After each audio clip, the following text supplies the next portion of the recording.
এখানে আজকে খাইকাছড়া মেলা আমরা আইছি।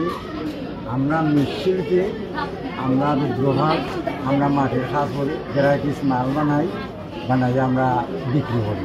এখানে আসার উদ্দেশ্যটা হইল, মনে করেন আমার এই মেশিনটা লইয়া গেলে আমি যেগুলা মাল বানাইলে পরে জনগণে দেখবো।